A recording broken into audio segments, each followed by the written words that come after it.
কংগ্রেস বিধায়িকাকে নাচুনি বলে কটাক্ষ করলেন তৃণমূলের যুব সভাপতি।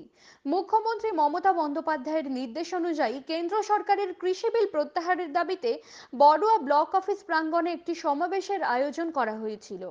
সেই সমাবেশে কেন্দ্রের কৃষি আইনের বিরুদ্ধে একাধিক মন্তব্য করার পাশাপাশি করোনা এবং আমফানের ভূমিকায় প্রশ্ন তুলে বিধানসভার কংগ্রেস বিধায়িকা প্রতিমা রজককে নাচুনি বলে কটাক্ষ করলেন বড়ুয়া ব্লক যুব তৃণমূল কংগ্রেসের সভাপতি মাহে আলম।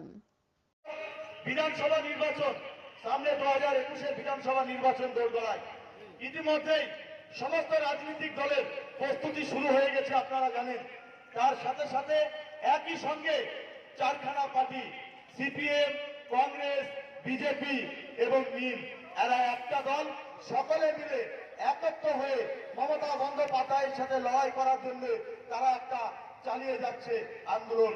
তাই অত সহজায় মমতা বন্দ্যোপাধ্যায়কে রোখা যায় না, অত কুস্তা করে মমতা বন্দ্যোপাধ্যায়কে রোখা যায় না।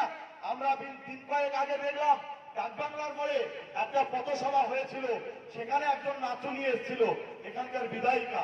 তিনি যখন ভোট আসে তখন তিনি নাচ করতে বেরোয়, কিন্তু তাকে এই লকডাউন কোভিড-19-এর সময় তখন তাকে দেখা যায়নি। অন্য সময় মানুষের পাশে তাকে দেখা যায় না। তাকে কখন দেখা যায়? তিনি যখন ইলেকশনের সময় আছে তখন তাকে দেখা যায়, তার নাচ দেখানোর জন্য সে মাঝে মাঝে বেরোয় এখানে। তাই সেই বিধায়িকাকে বলতে চাই, খুব বড় বড় ভাষণ আপনি দিন কয়েক আগে ডাকবাংলার মোড়ে দিয়ে গেছেন।